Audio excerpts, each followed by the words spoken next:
السلام عليكم ورحمة الله وبركاته. إيه رأيكم يا حبايبي في الليفت الجميل دوت؟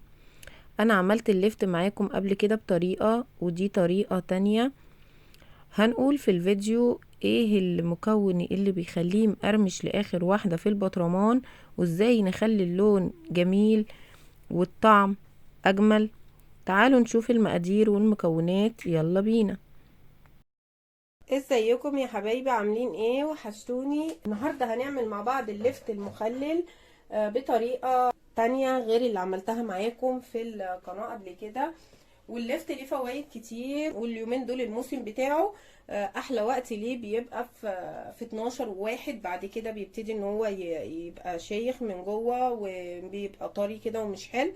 فاليومين دول تعمليه على طول تملي هتلاقيه حلو، واليومين دول بيبقى حلو زي ما انتم شايفين. انا مقطعاه مفهوش حاجه شيخه ولا حاجه، كله كويس. انا جبته وغسلته ووضبته زي ما انتم شايفين. وبعدين هنبتدي نعمله. الليفت ليه فوائد كتير، والبنجر ليه فوائد كتير. من ضمن فوائد الليفت ان هو في فيتامين سي بنسبة كبيرة، وفوسفور، وفيتامين ألف، وفي فيتامين بي اللي هو حمض الفوليك اللي الجسم بيحتاجه. وكمان مضاد للسرطان، وبيخلي الخلايا السرطانية اللي في الجسم بيخليها ما بتنشطش. وكمان معانا البنجر اللي هنحطه معاه مفيد جدا. ومن أهم فوائد البنجر ان هو بيخلي بيمنع الأزمات القلبية والجلطات وتجلط الشرايين. فهو فعلا الاتنين أفيد من بعض. انا غسلت الليفت كويس وقطعته زي ما انتم شايفين. يلا بينا نبتدي نعمل الليفت مع بعض. طبعا انا البطرمانات لازم تجهزيها قبل ما تبداي تخللي. ما تحطي فيها شويه خل وترجيها وتقلبيها تصفى، يا تعمليها بميه سخنه وتقلبيها لما تنشف. انا عملتها بميه مغليه وقلبت البطرمانات عشان كده تحس ان هي مبخره شويه. هنبتدي نعبي البطرمانات. هنعبي واحد واحد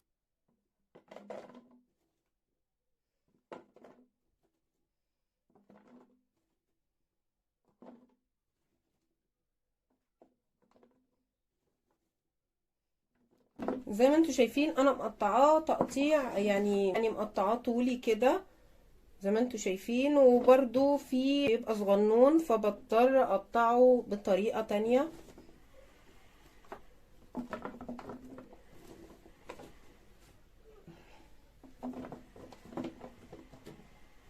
المخللات المفيدة طعمه جميل جدا. انا طبعا بشر البنجر وحطاه في المية، وهي دي الطريقة اللي انا عاملاه بيه جديدة، لان انا كنت بقطع البنجر كده بس. فانا عملت المرة دي بشرت البنجر عشان يبقى لونه احلى. وممكن تحطي كده بنجر فيه، وممكن ما تحطيش. بس هنملى البطرمانات كلها وبعدين هرجع لكم يا حبايبي. دلوقتي جبت المية اللي هعمل بيها اللفت. المية ديت يا اما مية بتبقى مغلية وتبرديها، بعد كده انا عاملاها بمية دافية فسخنيها شوية، يا اما تكون من الفلتر. المية دي من الفلتر اكتر من الدافية بشوية. وحطيت فيها كيس ملح اللي هو 300 جرام. كيس ملح اللي هو 300 جرام. او بالمعنى اصح كل لتر ميه تحطي له 4 معالق ملح. كل لتر ميه 4 معالق ملح. انا صراحه بعرفها كده وكمان حطيت ايه، انا دلوقتي حطيت الملح بس، وحطيت بنجر مبشور، بنجرايه متوسطه كده بشرتها بالطريقه دي وحطيتها في الميه. بس كده. انا دلوقتي حطيت الملح، حطيت لكل لتر ميه، حاطه لكل لتر ميه حطاله 4 معالق ملح. الكميه دي خدت مني كيس ملح 300 جرام. هحط ايه كمان من الحاجات اللي بتحافظ على اللفت؟ الخل. حاطه حوالي 3 معالق خل. واحط ايه كمان؟ حوالي برضو 3 معالق من السكر، وهي دي المادة اللي بتخليه مقرمش لاخر واحدة. ومعلقة شطة كبيرة. بس كده، مفيش حاجة تاني. ونقلب وبعدين نشوف البطرمانات الجميلة دي بعد ما ايه نحط فيها المية هتبقى لونها جميل. ممكن كمان ما تحطيش البنجر مبشور، تحطيه على طول تقطعيه قطع وتحطيه زي ما انا وريتك في البطرمان على طول. طبعا هي الطريقه اللي انا عملتها المره دي ان انا بشرت البنجر وحطيته في الميه. تاني حاجه كمان ان انا عملت الميه سخنه شويه عشان ناكله في خلال يومين 2 ناكل منه. هنبتدي دلوقتي نعبي البطرمانات. بعد ما اتاكدنا ان احنا دوبنا الميه والسكر. طبعا هيدينا لون كده روز كده جميل، ولما يستوي كمان هيديكي لون احلى كمان.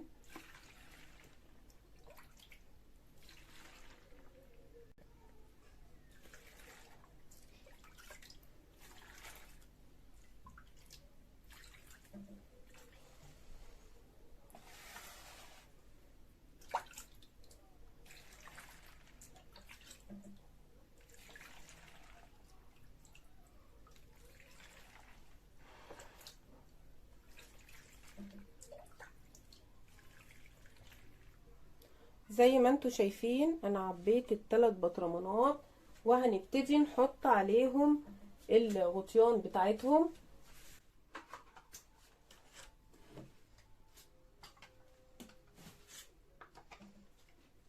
هنقفل عليهم وهنسيبهم يوم، وبعدين بعد اليوم ده هنقلبهم.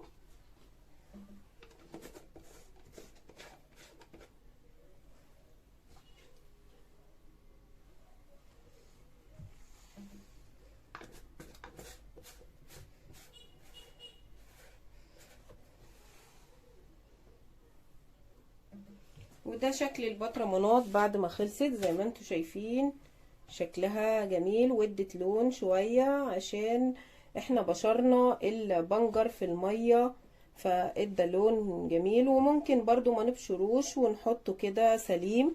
زي ما انتوا شايفين شكل البطرمانات جميلة. هنسيبها يوم وبعدين نقلبه. وبعد كده بعد ما نقلبهم تاني يوم ممكن تلاقيهم ان هم ابتدوا يستووا، او ما تلاقي اللفت يستوي معاكي تاكليه.